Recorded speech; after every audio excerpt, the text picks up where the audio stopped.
Shalom,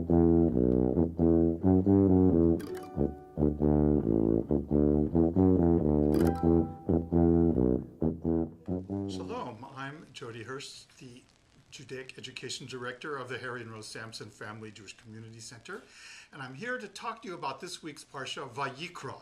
Now, Vayikra we usually translate as Leviticus. And as the title implies, Leviticus, the whole book of Leviticus, and this Parsha, which is the very first Parsha of Leviticus, is about the Levites and the Kohanim, and the primary thing is about the sacrifices. Now, our tradition tells us that there are 613 commandments. And of those 613 commandments, 205 of them are related to the sacrifices. That means a third of our commandments are about the sacrifices. So what are the sacrifices? Well, the sacrifices are, they're barbecue. In fact, that's exactly what the sacrifices were. It was a kind of barbecue. Let me just read you from our Parsha that talks about the sacrifices. Vayikra. The Lord called to Moses and spoke to him from the tent of meeting, saying, "Speak to the Israelite people and say to them, when any of you presents an offering of cattle to the Lord, he shall choose his offering from the herd or from the flock." That word in Hebrew, offering, is the word korban. Sometimes it's translated as sacrifice, sometimes as offering. Sometimes it's even translated as a gift. The idea of these sacrifices was, in the old temple 2,000 years ago, is that it was a gift to God. But then our Parsha goes on. The sons of Aaron, the priest, shall put fire on the altar and lay out the wood upon the fire. And Aaron's sons, the priest, shall lay out the sections on the wood that is on the fire upon the altar. And the priest shall turn the whole into smoke on the altar as a burnt offering, an offering by fire, a pleasing odor to the Lord. So that's exactly what it was. It was a gift to God, a pleasing odor. You might think, wow, this is really so primitive. How could this be part of our religion? Well, obviously, after the temple was destroyed in the year 70, there was no more sacrifice. There were no more consecrated priests and Levites.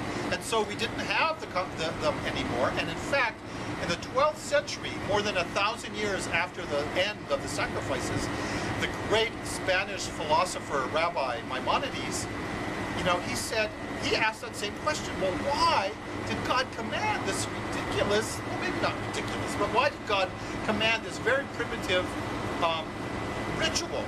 He said that 2,000 years ago, or 1,000 years before him, before Maimonides, people would have thought that any religion that didn't have sacrifices in it, because all the religions did, was not a real religion. And so he said that God, in his infinite wisdom, decided to give people the sacrifices which they expected. But in reality, what the sacrifices taught them was about prayer, about communication with God. And therefore, when the temple was destroyed, people continued communicating with God directly. And in fact, the rabbis, after the destruction of the temple, said that we're going to have 3 services in the synagogue, in the evening, in the morning, and in the afternoon, because those were the 3 sacrifices that the priests did in the temple. So our services are actually a remnant of the old days, and we have one more really important remnant. Now, this is a remnant that we have along today that really is symbolic of the sacrifices that we have. You know what it is? Can you guess?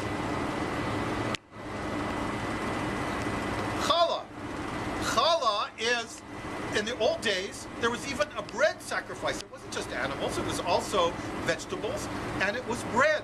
And so the priests would make these challahs, and they would sacrifice them to God, and then they would eat them. And so that's what we do now, 2,000 years later.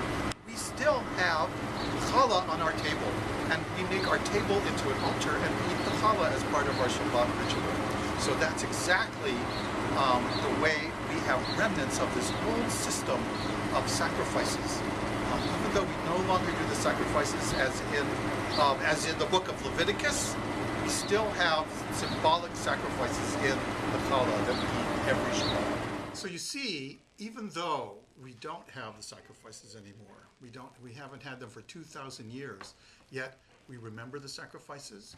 We read about the sacrifices, particularly in the next few parshiot, And we have a lot of things in our life as Jews which are in fact substitutes for those sacrifices which they had 2,000 years ago.